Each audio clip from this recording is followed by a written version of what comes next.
are listening to All Burgundy and Gold Errrything, powered by the Urban Sports Scene and Fox Sports Radio 96.9 FM and 1340 AM. Hopewell, Virginia. Your hosts are myself, Wole, and the homie Glenn. Ray and Mo are out. Mo tried. I'm gonna give Mo credit. He tried. The technology sucks. But anyway, we also have hosts of the Command Post, Louie Tee. The Command Post is one of the best Commander streaming shows out there. What's up, Louie Tee, and welcome to All Burgundy and Gold Errrything. Man, I appreciate y'all for having me on, man. It's a blessing, and looking forward to the season, man. I cannot wait. It is right around the corner, and boy, Arizona doesn't know what they're walking into on Sunday. It's gonna be ugly, like Bubba Sparks. It's gonna get ugly. Get here! Oh, get here! Oh, get here! No lies told. No lies told. But no lies told. No lies told. Before we get into the game, man, I just want you to tell our listeners who may have not heard of it, and I know they have. If you're a Commanders fan, you heard of this. You've heard of your show. So can you tell folks about the Command Post and also Louie Tee Network? Mm-hmm. Yeah, man. So Louie Tee Network is something I started over a decade ago. August made 11 years. When I first started this platform, it was really not a lot of people doing what it is I do. It's amazing to watch how it has grown and expanded, and it really exploded. And you know, it's something I'm extremely passionate about. Football was my love, really. I grew up playing baseball, basketball, but football was always something that I loved to watch, and it was something I did with my dad. And I said, man, one of the things I always tell people to do in life is just find something that you are passionate about that makes you happy and do that. You know what I mean? It's easier said than done, I know, but I was fortunate enough to find something that I truly do love. And they say, when you do what you love, you don't work a day in your life. And I truly feel that way. What was your epiphany moment? Because for me, I started podcasting like early, around like 2010, like early. Yeah. But then my epiphany was when I was listening to the radio, and I was like, you know what? There's not a lot of people who sound like me, and I just feel like we need a representation. Like that was my thought process. Right. But what was your epiphany moment? Like, okay, I got to do it. So initially, I was going to go to law school. Okay. And I was studying for the LSAT, and my mom and dad live across the street from a Commonwealth attorney, and they was like, hey, you should talk to him. And, at the time when I was preparing to go to law school, all that stuff, the profession was supposed to grow by 30% over the next 10 years. That was the trajectory of it. So I was excited to try to get in. And I talked to the Commonwealth attorney, and he was like, look, I got a stack of applications on my desk right now. And the way that I sort them out, I don't even look at the applications or the applicants itself. I just look at what school they attended, and that's kind of the way that I ciphered through it and kind of narrow down the field to maybe 3 or 4. And I'm thinking to myself, well, I can't afford to go to one of these prestigious law schools. I was just trying to get my foot in the door. So, and then I had talked to at least 5 or 6 people with 6-figure debt, and I was like, man, this is not it, right? So I'd always wanted to do something in media, but I didn't want to actually be in the media, be a part of the media. I wanted to, do something on my own. And I had always talked about doing something on YouTube myself, and I had bought everything, or at least certain things that I had already, but I just never acted on it. And then this conference, there was this sports, ESPN was doing this HBCU tour where they were going around to HBCUs, and they had anchors and people who worked for the network kind of speaking in a conference setting at the schools. And they came to Hampton University. I was living in Hampton at the time. So I went, and it changed my life. It was one of those eye-opening experiences. I saw these people there, people younger than me, doing stuff, going to the Olympics overseas and stuff. I'm like, what am I waiting on? You know what I mean? Like, I got all these ideas, all these different things that I feel like I could be doing, and I'm just sitting here stuck. And so I went home that night and got everything ready. I was like, I stopped making excuses. I didn't have a mic. I didn't have a great camera, this, that, and the third. And I just rocked with whatever I had. And that next day I started, and I haven't looked back since. Awesome. Well, you're doing it, man. You definitely are doing it. That's what's up. Good story. Appreciate it. Yeah. So before we get into the game, hey, subscribe to, and we get into particular, subscribe to our podcast on Spotify, Apple Podcasts, and Google Podcasts. Just search All Burgundy and go Errrything. Also tweet us at ABG_Errrything and hit us up on IG at ABG_Errrything. I like our All Burgundy and go Errrything Facebook page. Hey, make sure you subscribe to the All Burgundy and go Errrything YouTube channel as well. Let's get right to it. The Commanders. Well, FedEx will be sold out. The Commanders are taking on the Arizona Cardinals. First, Louie, I'm gonna ask you this: are you going to the game? Negative. I haven't been to a game in years. Usually, so last year I bought season tickets and I give them away to my members of the mob squad. So this year I'm not a season ticket holder this year, but I'm going to try to make it my business to get a couple of tickets every game so I'll try to do my part to make sure that I don't allow the enemy to infiltrate the stadium. I love it. I love it. But how excited are you for this opening game? I'm beyond excited, man. This is the most excited I've been since 2016. That was the last time I was truly excited, because 15 felt like we were building something. Kirk, Deshaun, Pierre, Jameson Crowder, Jordan Reed. Like we were explosive on offense, and you felt like, hey, we could really be something going into that next year. We should have made the playoffs. If Dustin Hopkins doesn't miss all those kicks that year, we make the playoffs. Right. So I haven't been excited for a season since then, and I'm even more excited because I felt like Kirk Cousins was a franchise quarterback, but there was limitations, obviously. With Sam, I'm so excited about the prospects of him being a franchise quarterback. As I always like to say, we've been in the quarterback wilderness for over 3 decades. I mean, think about it. Like, if you don't consider Kirk Cousins a franchise quarterback, then that means we haven't had a true franchise quarterback in Washington since 1985. You got to go all the way back to Joe Theismann, right? And he snapped his leg in 1985 against the Giants on a Monday night. So we haven't had a franchise quarterback since 1985 if you don't consider Kirk Cousins a franchise quarterback. So I think Sam has a chance to put all of that to rest. And that's been our biggest issue. That's been our Achilles heel, not having a signal caller that you can consistently rely on to give you a chance to win week in and week out. I'll always say, if you don't have a quarterback, you don't have a chance in this league. Yeah, I agree with that. I do think that, I think Sam Howell, out of all the quarterbacks, in terms of moxie and skill set and with the ability, I think he has a lot of everything that you want in a franchise quarterback. And just you play sports, you mentioned it. He has a dog mentality, and that's what I'm so excited about going into this game. Is that I think he has the opportunity to put the whole world on notice, right? He has this opportunity to showcase what he's about, and so I'm excited. That's one thing I am excited about going into the opener. Obviously, we could talk about like the defense. We could talk about how we want to see them running to the football. We could talk about Eric Bieniemy, to be honest with you, seeing what kind of game he's going to call, right? But Sam Howell is like, I know it's like it's the popular thing, but it's the truth. Like he's the one I want to see. Absolutely. But everything rolls with him. The confidence the young man has, or the chip on the shoulder, or whatever you want to call it, right?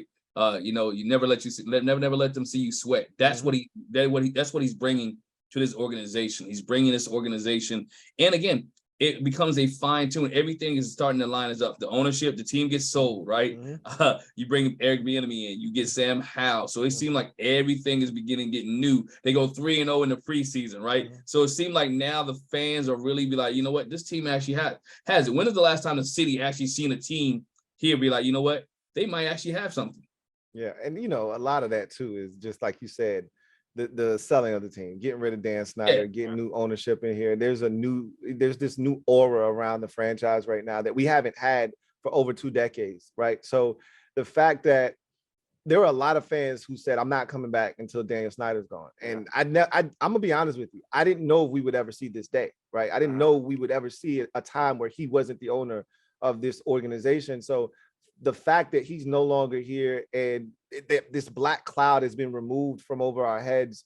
Even today, Ron talked at the press conference about just being able to focus on football, right? Like that's a breath of fresh air.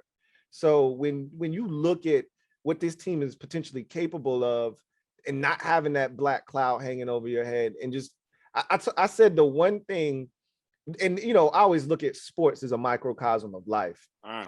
And so for me, it's if you don't have hope, what do you have in life, right? If you're hopeless, you really those are the people that you worry about the most, the ones that just feel like they don't have any hope.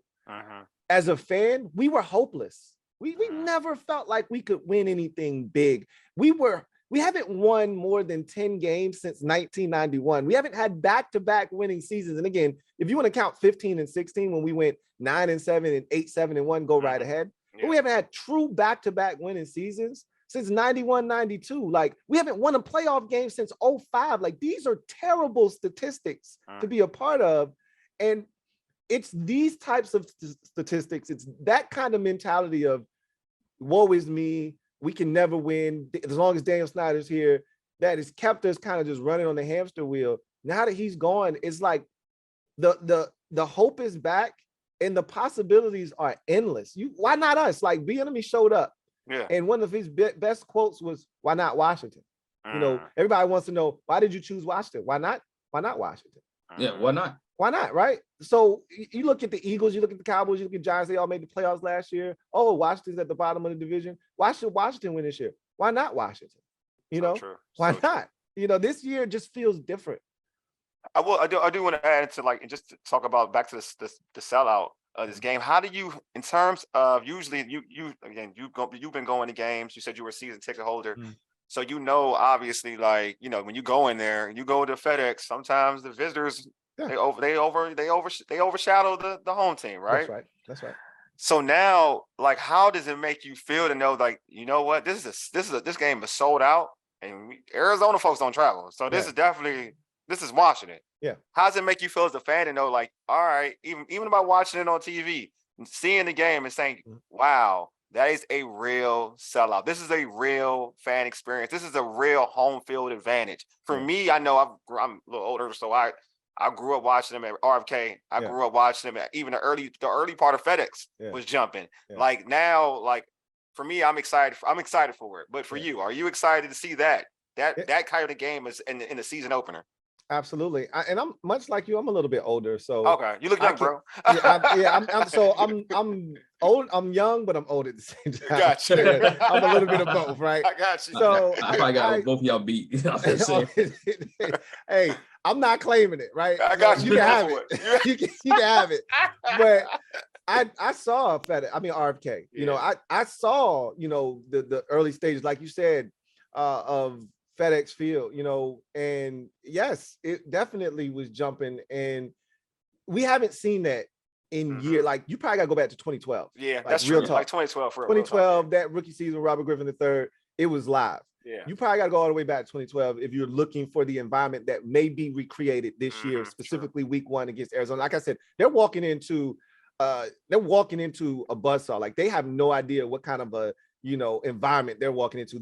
That crowd is going to be bloodthirsty because it's going to be 23 years of pent up aggression and frustration from a fan base, and the Cardinals suck, and they're gonna unleash holy hell on them in that game. It's not going to be pretty. I'm expecting this thing to get ugly and ugly fast. So let me jump on that there real quick. So what for you then? Where are the keys for Commanders' victory against the Cardinals? So the immediate thing I look to is, you can't let a team that you're superior to have confidence, right? We played the Texans last year, and we had a pick 6 early in that game, right? And we jumped on them. It was 20-0 at halftime. I would have liked to have even jumped on them a little bit more. But what you always want to do with teams that are inferior to you is you want to let them know, set the tone early. This is not your day. You know, you might beat somebody. It won't be us today. When you allow a team to hang around, you look up in the second quarter, it's 6-0. They're thinking, why not today? Like, we just talked about, why not us? They're thinking, why not us today? Right? Like, why can't we win today? So you want to set the tone early. Jump on these boys immediately. They look up 14-0 after 2 possessions. They don't know what hit them, and it just snowballs from there. That's the kind of game you're looking to have happen. And how you go about that, you know, obviously we want to establish the run. You want to be balanced. You want to be able to throw the football.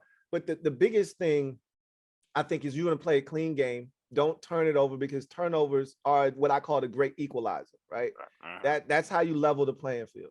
So don't turn the football over. They got a young team over there, man. I mean, they're going to either start a rookie quarterback or a journeyman that just got there 3 weeks ago who only has been practicing for 10 days in Joshua Dobbs. Like, you should be able to dominate them defensively, really take them out of the game, create some short fields for your offense, whether it be a 3 and out, they're deep in our territory and they got to punt, or deep in their own territory rather, and they have to punt and we get great field position off of that, or you force a turnover. But you really want to be the aggressors in this game.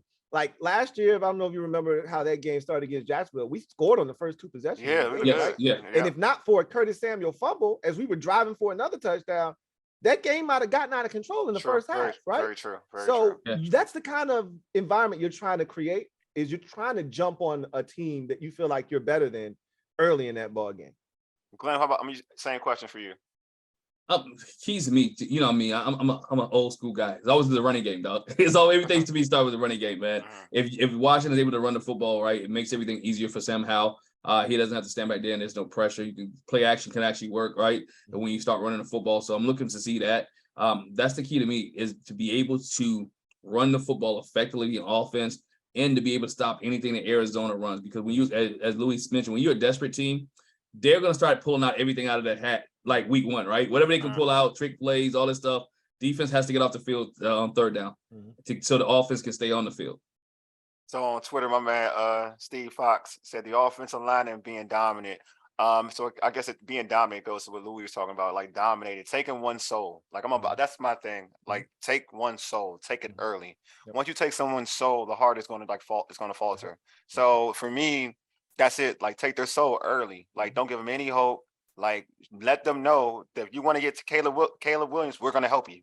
Like we're going to help you get Caleb Williams. We're going to do our best to make sure you make that possible. So like, yeah, offensive line play has to be dominant. Defensive line has to be ferocious. Like that defensive line, if Chase is playing or not, doesn't even matter. They have to dominate, because this team is going into a situation where they're traded a tackle.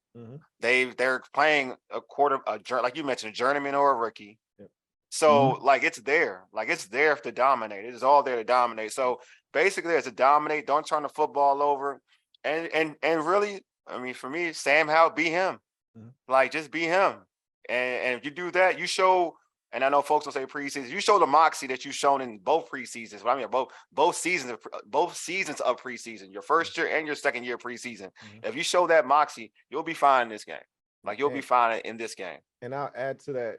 Touchdowns, not field goals. That's how you allow a bad team to hang in there. It's to kick field goals in those drives with touchdowns, put the pressure on them to have to keep up. And a team like Arizona right now, they're just not equipped to get into a shootout with anybody.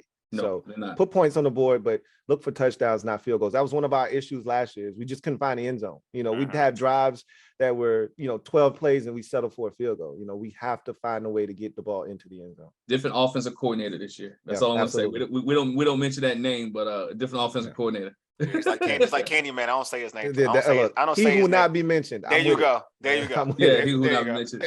Hey, Louie, man, do you feel like this will be a coming out party for Sam Howell?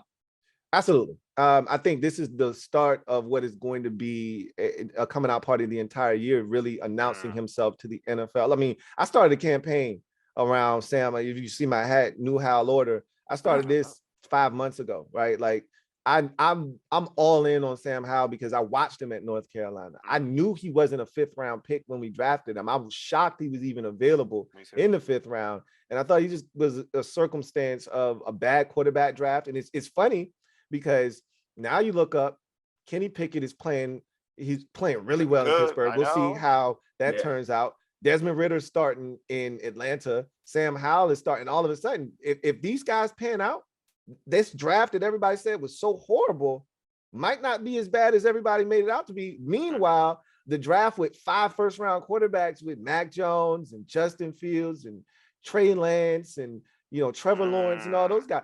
That draft may not ultimately turn out to be as good as this draft. Just depends on how everybody shakes out. I'm not worried about Ritter. I'm not worried about anybody else. I'm just worried about Sam. I know what he's fully capable of. Right. And I think this is the first of many games where he shows everybody around the league that he's not to be reckoned with.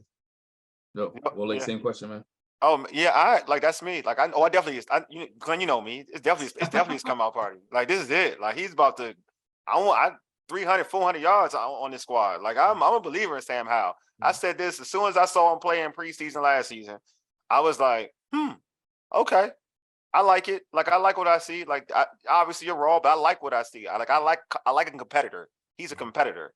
And then for me, we never really sure about preseason, but then that Cowboys game, I know, granted, people want to use the argument the Cowboys weren't playing for anything. They were playing for something. I don't care. Michael Parsons was playing long. They were still playing for the NFC East. Yeah, they were. People forget they were still playing for the NFC East during that game. That's right. Yeah. So for me, like that. So what I saw that last game matched what I thought I saw in the preseason.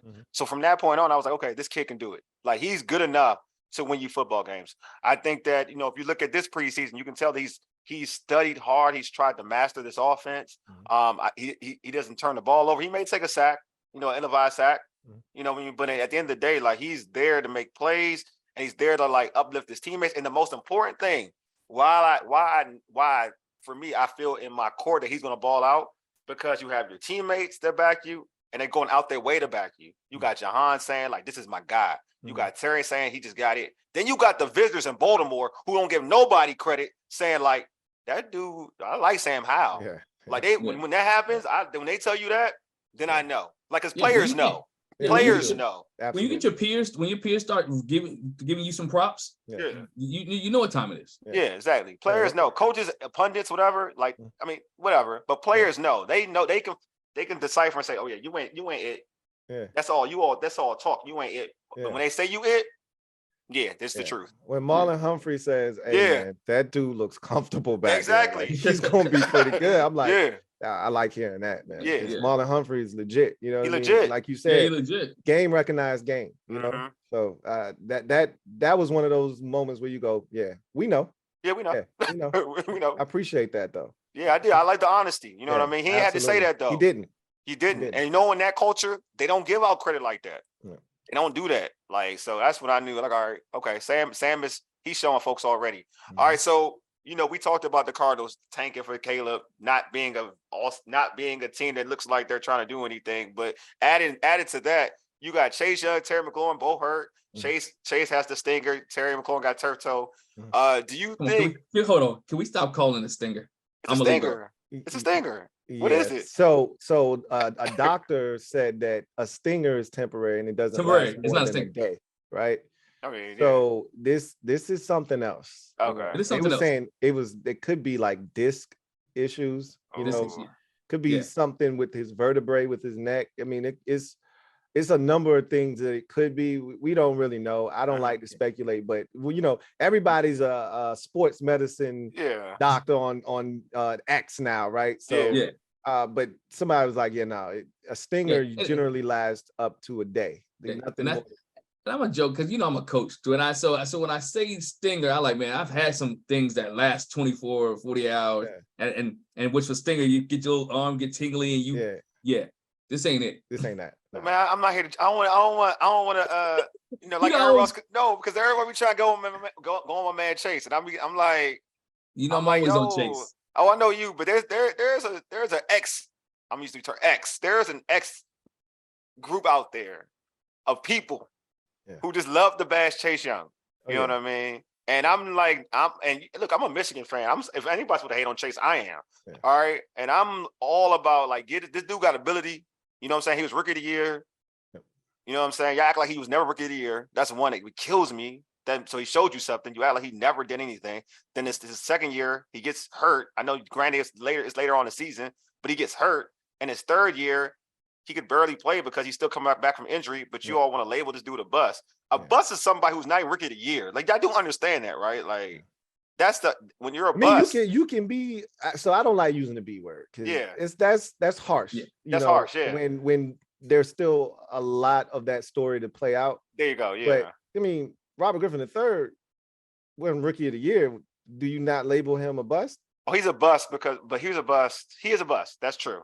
But he's like, but they weren't calling him a bust this early. Like they're calling Chase a bust without, like, for me, there's no evidence for a bust. Like, Griffin was a bust because obviously, as it played out, he became a bust. Like, it is what it is. But folks are calling Chase a bust now, where you don't even have the body of work to call him a bust. Because to be honest with you, you got his rookie year, he got hurt his second year.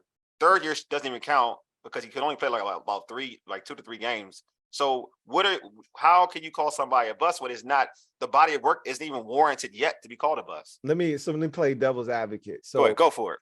When so we live in a microwavable society now, right? It's instant gratification. I want it now, I want it now, I want it now, right? Very true. So when you look back at Robert Griffin III, I think Chase is going into year 4. By year 4, Robert Griffin III was on his way out of Washington. True, very true. Already been unseated by Kirk Cousins. Yeah. There was nothing left for him here. So people were already using the B word with him too. Yeah, that's true. That's true. Fair enough. But again, in the society that we live in, people want results. And when you look at, and this is what made it worse for Chase, you look at in the division, Micah Parsons is what we thought Chase Young was going to be. Yes, this is true. You look at the Giants, and Kayvon Thibodeau wrecked the game against us in the most important game last season. Yeah, Kayvon Thibodeau wrecked the game. He literally one play, sack, forced fumble, scoop, score, changed the entire complexion of that game, right? Yes. And in that first quarter, we couldn't block him. Yes. He was in the backfield. Yeah. So you're looking at Kayvon Thibodeau, and he's on the upswing. You look at Micah Parsons, and this dude is an all-pro already, and he's doing crazy things to the point where people are using a sacred name that I don't think you should be using in the same breath, with anybody, but they're comparing him to Lawrence Taylor, which is crazy. If you watch Lawrence Taylor, there's no other player like Lawrence Taylor, but that's how good Micah Parsons has been in his first 2 seasons. True, very true. So that's what people thought. When you spend the number 2 overall pick on a defensive end, that's what you think you're getting. And now people are looking at him, at Chase, and saying, he's Jadeveon Clowney. And so now it's up to Chase to change the narrative, right? Yeah. And, a lot of people, including the staff, Ron, Jack, they were sour on Chase because they thought he could have played earlier last year. So, if you followed the story last year, they thought he would be ready to play that Monday night game against Philadelphia. He wasn't ready, right?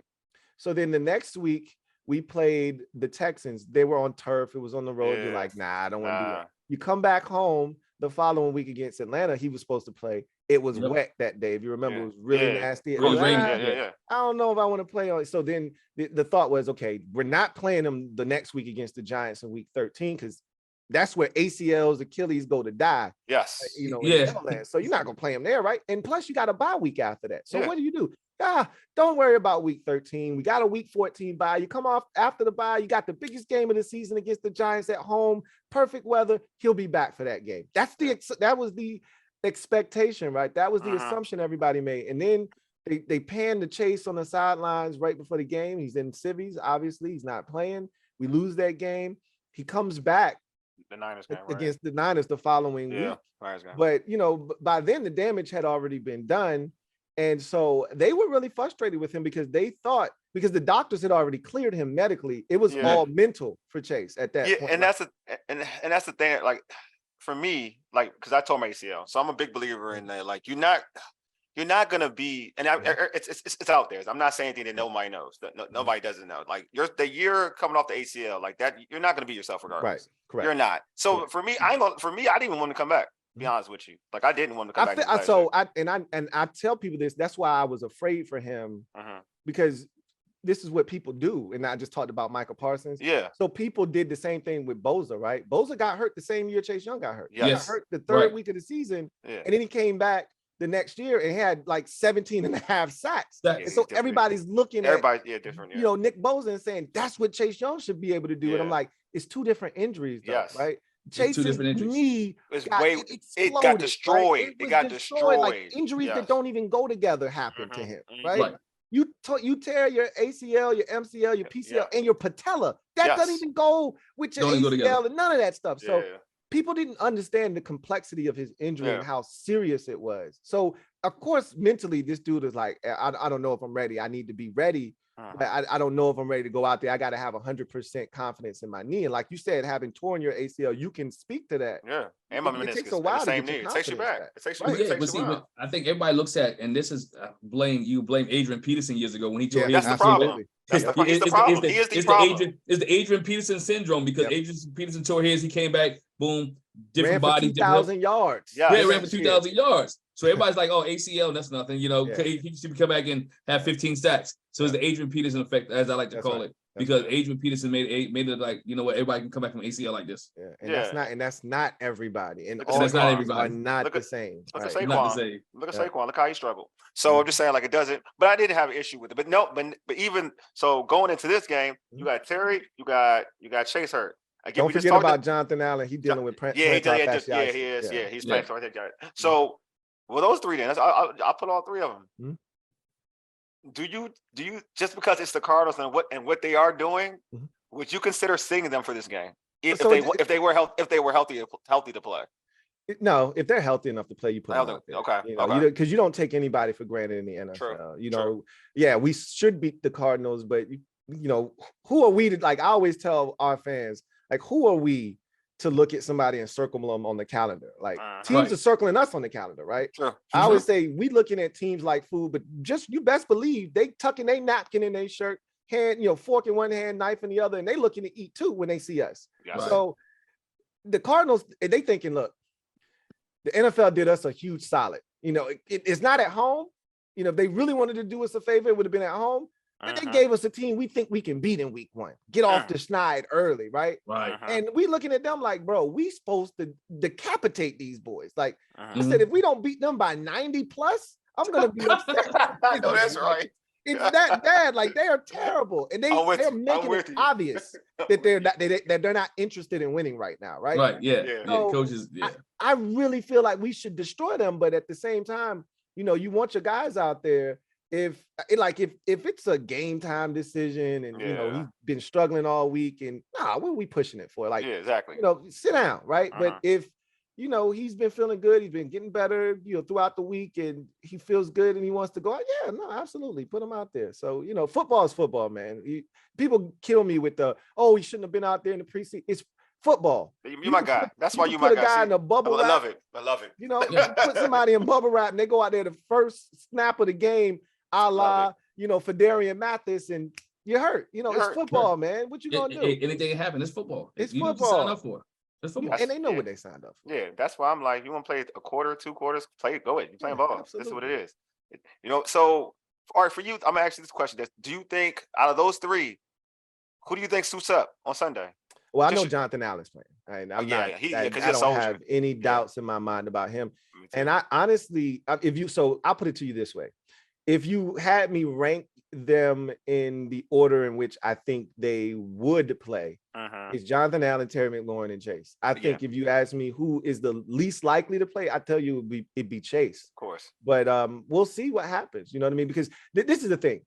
With Terry's and with Jonathan's, it's a pain tolerance thing. Yes, right? True. When we're talking about somebody's neck and potentially your spine and disc and all that's different. When you don't have feeling, when you have a pinched nerve and you don't have feeling, or all that's dangerous, right? Yeah, it is. So it's harder that's why concussions are tough, because it's not like, hey, it's something that I can see, it's an easy injury for me to diagnose, and can you just play through this?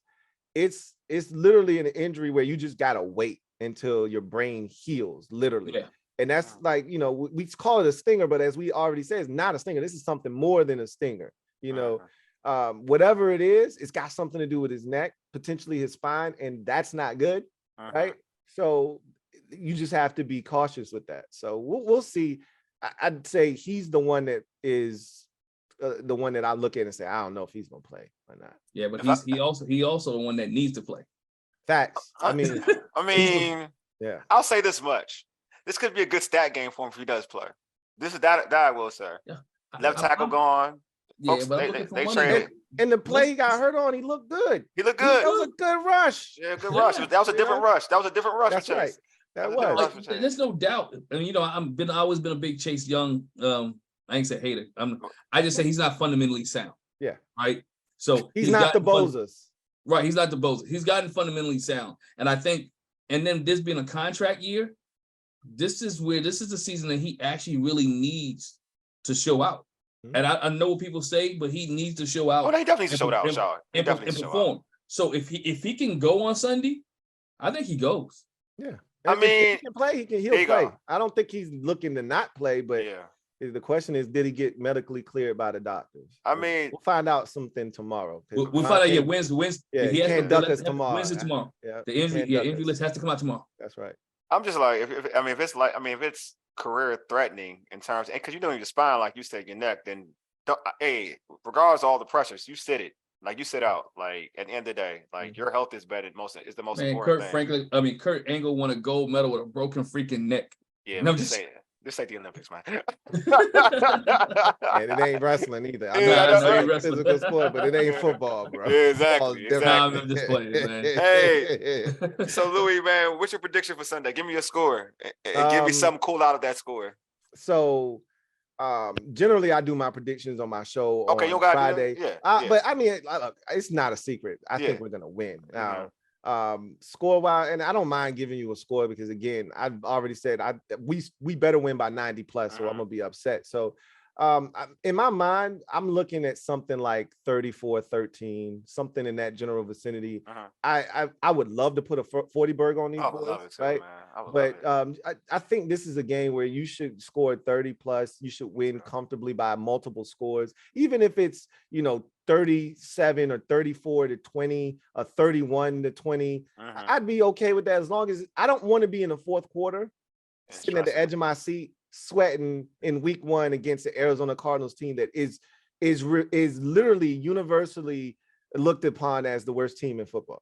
Like, I don't want to do that in week 1. I would like to dispose of these guys and dispatch of them relatively easy and be comfortable in the fourth quarter watching my other 5 games that I have on in front of me and just glancing at the Washington game as they snap the ball, but focusing on the other games because we got it in the bag already. Yeah, I wouldn't want them to score 20. I won't lie to you. I just feel like I don't want them to either. I just want them to be comfortable. I got you. I'm with you. If it's 31-13 or 34-13 and they get a garbage time touchdown, that's cool. I'm good with that. I'm good with that. Right? I'm good with that too. But I would like to beat the brakes off of them and they not even sniff anywhere close to 20. You know what I'm saying? That would be the preference. I'm with that. I just want that dominant vibe. That's all I want. I think I just want to go. I want to leave saying like, you know what? We treat them how they wanted to be treated. Yeah, that's how I want it. That's how I want it to go down. I want some Jacoby Brissett action. Me too. To start the fourth quarter. You know, I want Diami to be. I want Diami to be the number 1. That's how bad I want that to be. Truth be told, I like for them to get the shutout. Yeah, I mean that would be nice. When's the last time we did that? That was probably the gracious. I can't even think of that. Joe, is that 2.0? Is that 2.0? Yeah, it's been over like 20 some years. Did we get one in 2.0? Man, I don't know if we had a shutout, man. I think you got to go back to 1.0. I mean, we don't serve up shutouts around these parts, man. That's a great question. When's the last time Washington had a shutout? We don't shut anybody out. It's got to be 1.0. It's got to, I guess. Got to be 91 season. Got to be. Oh, yeah. That's true. It got to be 91 season. I can't imagine us having shut anybody out since then. Like it's equals September 30th, 1991. Told you got to be 91. Damn. Told you. Damn. Got to be 91. Philadelphia Eagles, 1991. Yeah, gotta be 91. We haven't shut anybody. We don't shut teams out. I just want to dominate, man. I just want to dominate. I really just. I need this domination. It would make me feel so good. Like I want it to be 37. I ain't gonna lie, 37-7 would make me feel good. Oh yeah, something like that. That would make my soul. Beautiful. That'd be amazing. Single digits would be great. Because I just want. Because we've all. I mean, the offense is. We all hope and we all really believe that this offense could be 10 times better than what we saw under that person's name. But this defense has always been a thing that we want dominance with, like because there's been the equities in the defense, right? You have everything in the defense, and you want it to dominate. You want to see young boy Forbes get a pick 6. You want to see Sweat instead of being close, getting multiple sacks. That's right. You know what I mean? You want this, like, you know what I mean? Like, you want to see Cam Curl go hitting people, knocking folks out. Like, this is what you want to see. Like, you want that. Like, I want this defense to look like it's the freaking Baltimore Ravens or the Super Bowl year. Like, you want them to look like the Chicago Bears, you know what I'm saying, in the 80s. You want them to look like the Tampa Bay Buccaneers with Warren Sapp, Derrick Brooks, and them boys. Like, you want, or Seattle with the Legion of Boom. Like, I want to see that, put that work on the Cardinals, because the Cardinals ain't trying. You got the talent. I want to dominate them to a point where I ain't gonna lie to you. I want to change the channel in the first quarter feeling good. I don't even need to be, it don't even gotta be in the end. I want the first quarter to be like, Snap, this is Yeah. good. I could be on my phone like, all right, what my fantasy squad doing now? You're right. Yeah. Like I Checking your want fantasy that. team. Yeah. I want that. Like that's I ain't gonna lie to you. I want to go out and be like, all right, this is what it is. Like this is what I believe in this season because I feel like people gonna always shortchange you or whatever. But and when you're a dominant team, when you got a bad team, you beat the bricks off a bad team. Yeah. Average teams don't beat bricks off bad teams. I'll be honest with you. Dominant teams, though, will beat the bricks out of a bad team. Mhm. So that's where I'm at. Like if they do that for me, I'm feeling hellified good. Yeah. You know I'm what I mean? with you. So you know what I'm saying? Glenn, what about you, man? Give me your prediction real quick. I'm going with a shutout, dog. 28-0. Okay. Look at I that. think this is. Shutout. You got 28. I think this is the best. I think this is the best opportunity they would have, right? You got for 30 though. You can't be putting no 28 though. So I'll take 20s with a 0. I'll take a 20 with a 0. Oh, 20 with 0? Yeah, I think a 20 with a 0. Yeah, I take 20 with 0. I'll take 20s with a 0. If they don't score nothing, I'm good with that. Yeah. Okay. This team is terrible. I mean, Arizona's Cardinals bad, and then like I said, they might get a late field goal or something. But I think if the defense plays like they're supposed to play, and the secondary comes in like they're supposed to come in, the Cardinals probably won't move the ball. That's the hope. That's the hope. We hope. All right, so Louie, can you make a season record prediction, or you saving that for your show? I'm not. So I've already done that. Okay. So I had us at 11-6 on the season. That one. But I did the same thing last year, and I always in the environment that I do it in. So we have this thing called the NFC East Super Friends. So it's myself. I represent Washington. It's a guy named Lloyd Brunson. He represents the Eagles. Another guy named Law Nation. He represents the Cowboys, and then a guy named Bad Dog. He represents the Giants. Gotcha. So we come together and we form the NFC East Super Friends, and we chop it up. And we talk about, the season, whatever time of the year it is, in season. We just started an actual YouTube channel because it got so big. Oh, that's dope. We've been doing this for a little while now. We've been doing this since 2020. So it's gotten to the point now where we started our own YouTube channel like 2 weeks ago. And it's really taken off. It's doing really well. And so we did our predictions. And in that environment, we talking trash and all of this stuff. So I always give us an extra win that I don't have any business doing. I did it last year too, because I'm a hyper competitive dude. Of course. So you get into that element and you like, man, nah, forget that. We winning this game, right? Of course. But so last year I had us at 12-5. I really thought 11-6 was feasible because my thing last year was the schedule, right? Yeah, it was a really soft schedule. It was. And I felt like we could take advantage of it. And, we did some good things, but we didn't take advantage of it like we were supposed to. There were games that we should have won that we didn't. But this year, I felt like it's a tougher schedule, but I think it's a better roster. You got a quarterback, you got a better play caller. I just think everything is in a much better position. And I think people are just sleeping on us. You look at the division, 3 teams make it, we don't. We're just the one that everybody seems like, oh, okay, it's Washington. So I think we can sneak up on some teams this year. So I said 11-6, but I really think it's 10-7. I got aggressive. See, this is where I went wrong. I had us winning 5 out of 6 in the division. So I've already said we like the Giants, we got to sweep them this year. I agree. I agree. Totally agree with you. Cannot do Daniel Jones beating us again. Like, I'm with you. Only reason he would beat us is because he would play Dwayne Haskins, rest his soul, Case Keenum, Alex Smith, Taylor Heineke, Kyle Allen. Like these are the dudes he's been beating over the years. I'm sick of it, right? Right. So they do for a sweep. I'm like, I don't even want you getting 1 this year. You do for a sweep. Yeah. So then I looked at the Eagles. I don't think we can sweep them. I think we can split with them, but I think we can sweep Dallas. Like, but I also understand that Thanksgiving game is gonna be tough. The Thanksgiving game. That's the one when I looked at the schedule, like this may be the catch-all. Yeah. Thanksgiving may be the one that. Yeah. So I think that's the one I gave us that I'm like probably not gonna win that game. But I'm not gonna say that. What I mean? I said in front of my TV at 3:30 on, November 26th or whatever Thanksgiving is, I'm gonna be like locked in, like, hey, let's go beat these boys. Of course, of course. So, but yeah, so 10-7 is what I really think is gonna be, but I went 11-6, so I'm gonna stick with it. So I had 11. I had 11 plus. So 11. Like, I believe that for all the reasons you said why this team should win 11 games, I totally agree with you. Like, to me, if you look over the the last couple of seasons, and they've won 7 games and whatnot with a poor offense, not even an NFL offense. Like I wouldn't even call that an NFL offense, to be honest with you. Right. You can't score 18.9 exactly. points Yeah. a game. I don't even know how we won 8 games last year. Be honest with you, in today's NFL, like in today's NFL, right, it's hard for you to score, which is mind-boggling to me. But that's a whole different topic. I'm not talking about that dude no more. Yeah. But add into that with this defense, if this defense consistently a top 10 defense, which it's shown over 2 out of 3 years has been a top 10 defense, right? They put that same product out there. You got better quarterback play, a better OC. Automatically, you should be a better team. Right. Yeah. You would think. Automatically, you're supposed to. You're right. But my issue with the pundits is they live off of the vibe of like this team can't score. They're not adding in the equation that, regardless of what you may think about Sam Howell, he should be better than Taylor Heineke. Regardless of what you think about, like whatever about, you all have respect for Eric Bieniemy. Understand that he should be better than the guy that was here prior.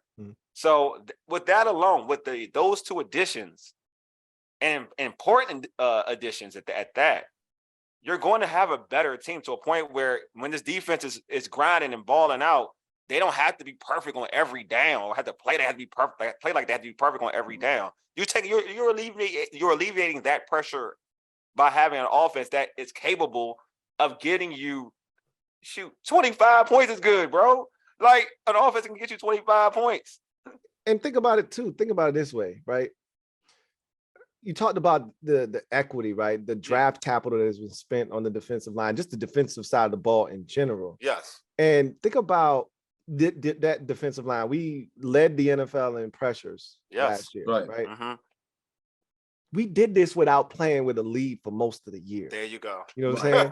Like our dude, like you look at the Eagles, they always had the sack record last year because they were always ahead and ahead big. So their D-line don't have to worry about, are they running the ball? Nope. Pin your ears back, go after the quarterback and see if you can create havoc, right? Yeah.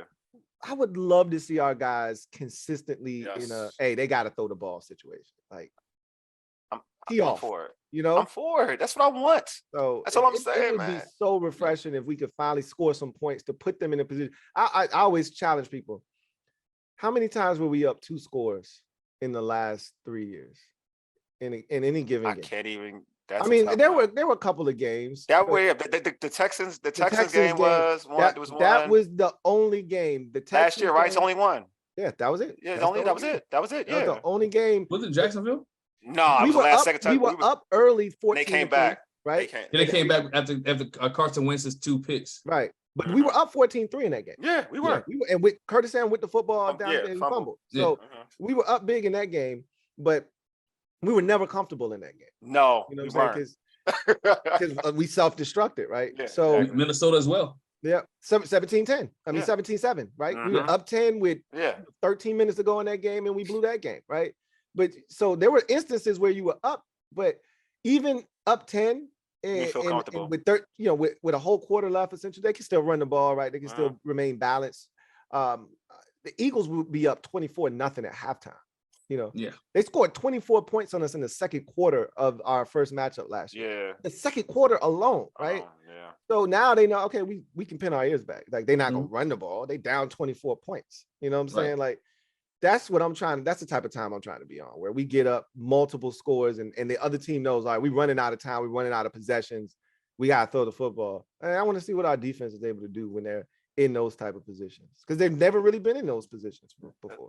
Louie, I'm like you. Why not us? Why not us? Why not us, man? Hey, so Glenn, did you say your record? No, like I told you earlier, 10-7. I've always anybody who's ever asked me has been 10-7 this year. 10-7. I think they're 10-7. I do think they're a playoff team.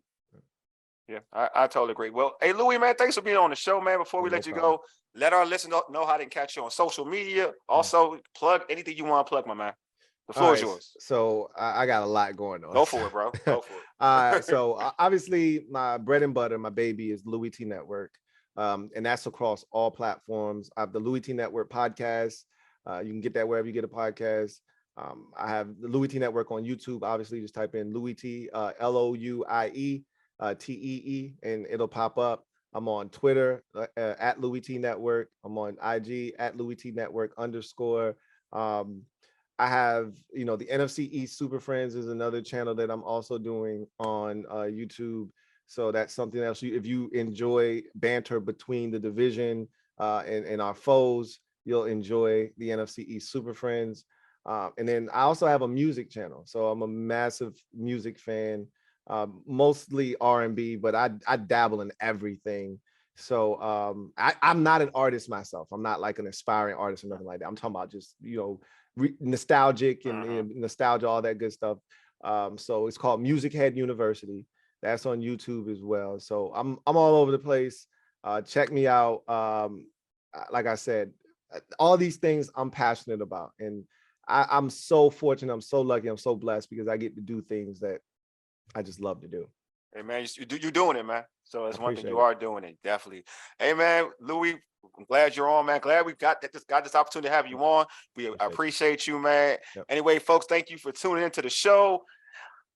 I don't think what else I want to add. Just be ready for a blowout, folks. Yeah. Be ready for a blowout because it's definitely. And it's okay to feel that way. And exactly. For years we've been like preconditioned to hope for the best, expect the worst. I'm telling people like it's okay to feel like we're going to win and not feel like you're jinxing it, or like, are we really going to win? It's something like waiting for that other shoe to drop. That black cloud is gone. Feel confident. Say it with your chest. I'm all for it. I believe it. I'm about to go back to my old school ways. I used to say we're going undefeated every year. Don't do that. Then I stopped. I used to be that dude. You know what I'm saying? I'm not gonna lie to you. I'm like this close. I'm like kind of this close. At first, like the last 5, 6, 7 years, I was like, nah, I ain't doing it anymore. But like I'm here. Like I'm at this mode right now where when I look at the schedule, I'll be like, that's a win. That's a win. I ain't scared of you. That's a win. That's a win. That's a win. Oh, y'all, oh, you talking this Buffalo talk? Man, screw Buffalo. That's a win too. I'm almost there. I'm not gonna lie to you. Yeah. You know, don't let this be a blowout though, bro. I ain't gonna lie to you. I'm about to be the most ignorant person, period. It better be a blowout. It better be a blowout. If it's not a blowout, I'm gonna be highly upset if you struggle with you. Look, at the end of the day, I just want to win, right? And as much as I sit here and talk all kinds of nonsense about being upset if it ends up being a 19-16 victory, I'm gonna still be appreciative of the dub. Definitely. But I'm gonna be upset, as most fans would, because you expect to destroy these boys. True. Yeah. So true. Anyway, folks, you've been listening to All Burgundy and Gold, everything powered by the urban sports scene and Fox Sports Radio 96.9 FM and 1340 AM, Hopewell, Virginia. For ages, you dig? Deuces, a mega. Lead us out, big homie.